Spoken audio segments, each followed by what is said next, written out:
Hello students, let us start our discussion about equilibrium of a body. We will know that when the total sum of the vector sum of the forces, that is external forces, acting on any object is 0, then the object is said to be in equilibrium condition. It means, suppose that we have any object placed at here, and the position vector of this object with respect to some coordinate system is, suppose that r. This is the position vector of this object with respect to this system. This is x axis, this one is the y axis, and this one is the z axis. So if the position vector of this object is r cap, then if we assume that there are so many different forces acting on this object, suppose that a force F1 acting along in this direction and another force F2 is acting along in this direction, and another force F3 acting on this object along this direction. So anybody can say that the object is in equilibrium condition when all the vector sum of these three forces, when the vector sum of all these three forces is 0. It means F1 vector F2 plus vector F3 is equal to 0. So in this case we can say that the total net force acting on this object is 0, so the object is in equilibrium condition. For this we can write these three forces in this term. Suppose that F1, the force F1 can be expressed as F1 along x axis plus F1 along y axis, that is F1x I cap plus F1y j cap plus F1z k cap, and F2 can be split up in this form, F2x I cap plus F2y j cap plus F2z k cap. Similarly, F3 can be written as F3 along x I cap plus F3y j cap plus F3z k cap.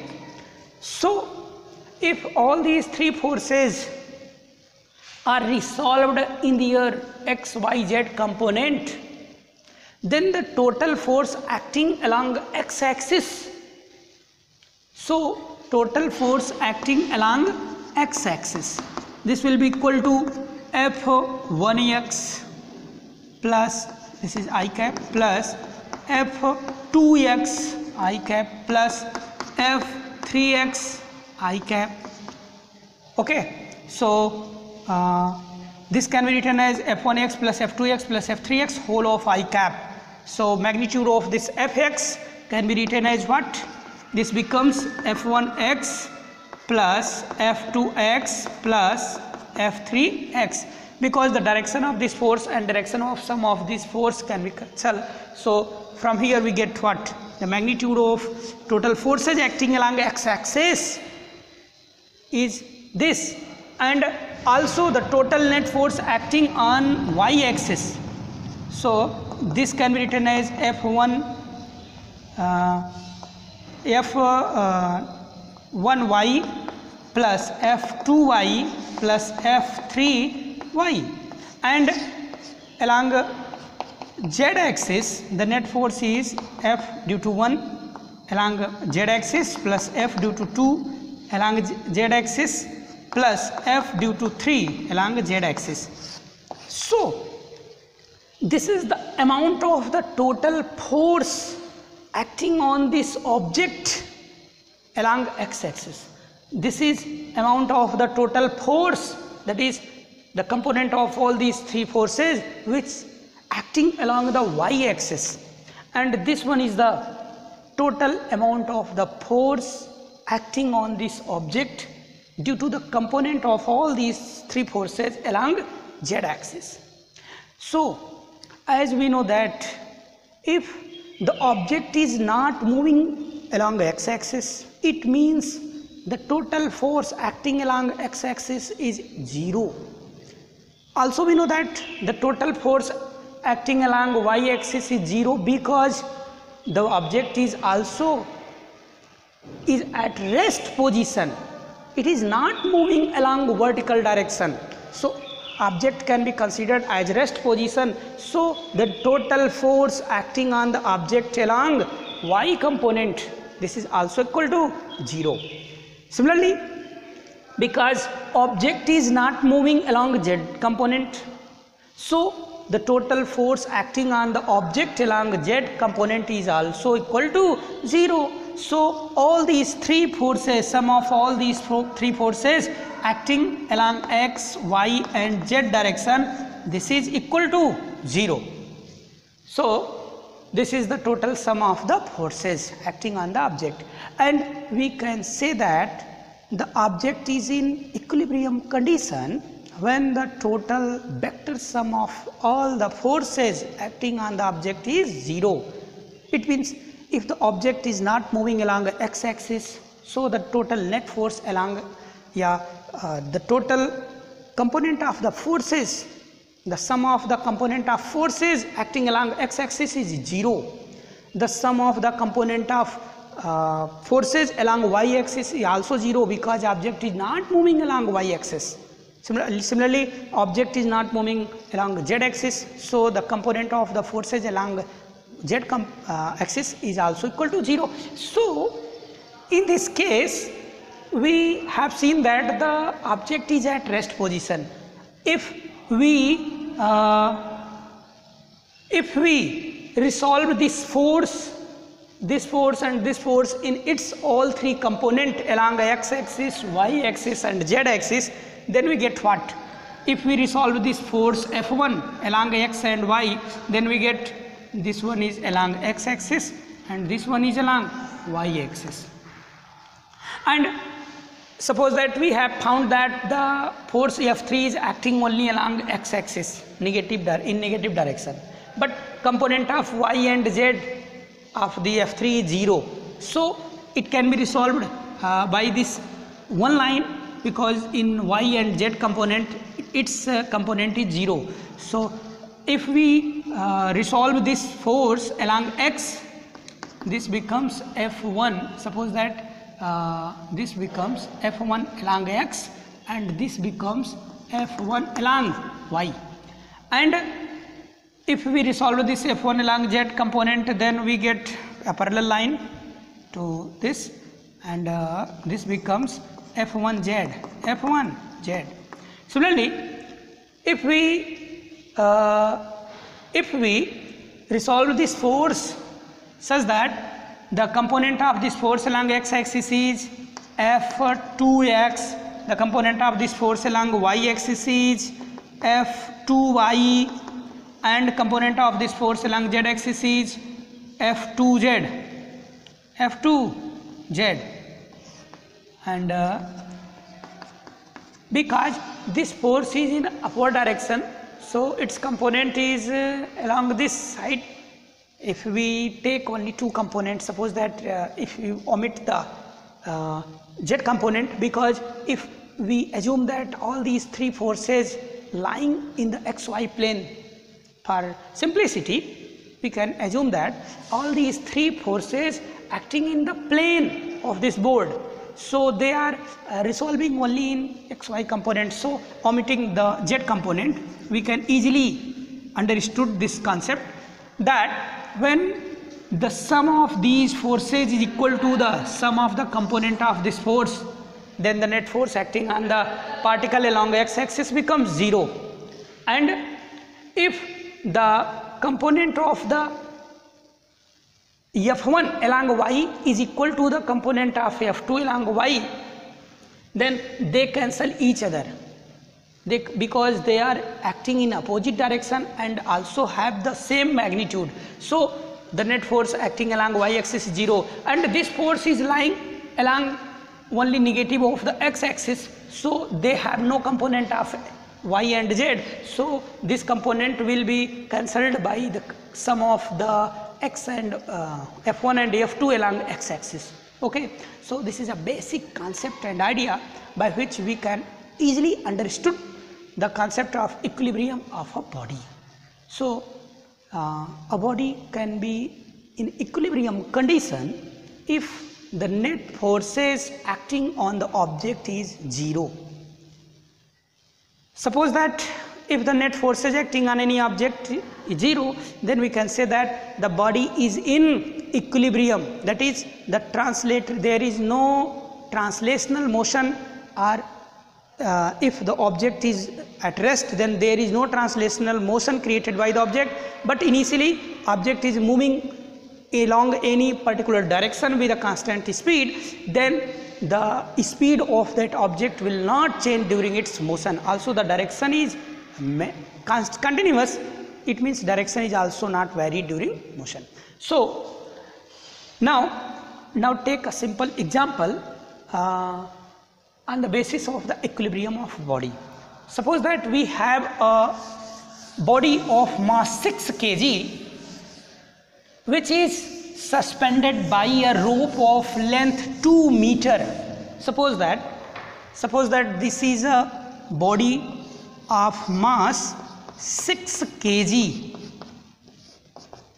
This is the body of mass 6 kg, and this body is suspended by a rope of length 2 meter by a ceiling. Okay, so suppose that there is a force acting along horizontal direction at the midpoint of the rope, and the amount of this force is 50 Newton. This rope is pulled towards horizontal direction by a force of 50 Newton. Then we can easily guess that the rope will be inclined and make some angle with the vertical. It means the object is lifted up by a some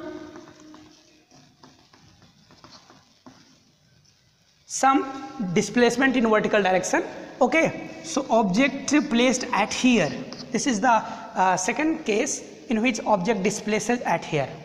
So suppose that this is the amount of the force by which the rope is pulled towards this side, and this object is placed in this condition. So the total weight of the object, that is that will be equal to W, that becomes mg. Suppose that the g, that is gravitational acceleration, is 10 meter per second square. So this weight of the object becomes what? 6 multiplied by the 10, that is 60 Newton. So a force of 60 Newton applied by the body to the rope. So this rope experiences a particular tension in upward direction. So suppose that this is a tension, and also if there is a force, then this part of the rope is also experience a tension. Suppose that this is the T1, tension T1, and this one is the T2. Since the length of this rope is equal to length of this rope, because this force was acting at the mid of the rope. Okay, so suppose that this rope was inclined by an angle of theta with the vertical.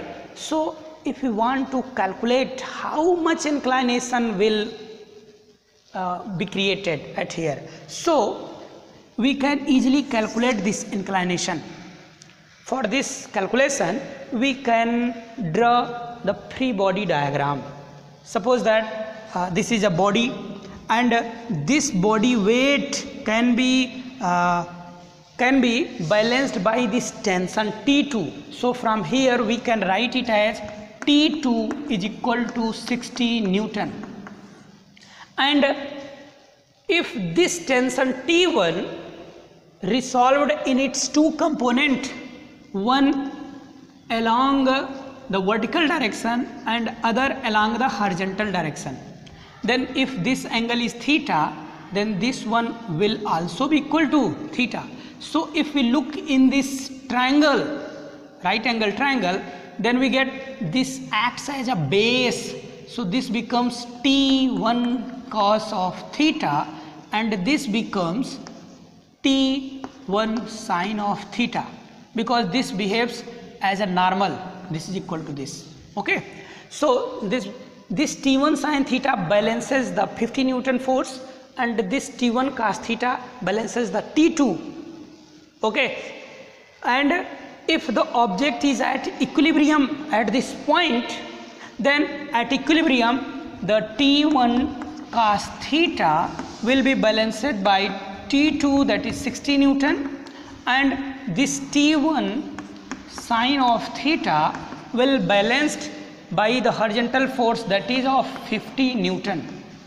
So if you want to calculate the inclination of the rope with the vertical, then we can easily calculate it by dividing both equation 1 and 2. So from here, if we divide the second by first, then we get tan of theta is equal to 50 by 60 is equal to 5 by 6. So from here we get tan of theta equal to tan inverse 5 by 6, and by calculating we get the value of this is nearly equal to 40 degree. So this makes angle of 40 degree with the horizontal vertical.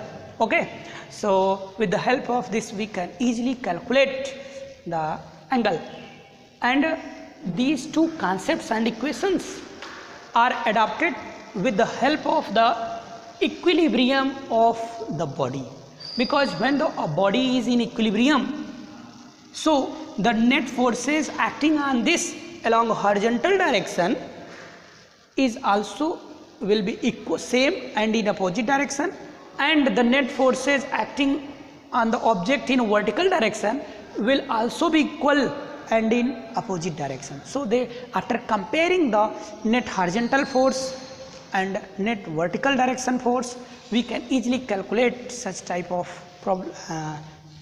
values, and we can solve different types of numerical problems. Okay.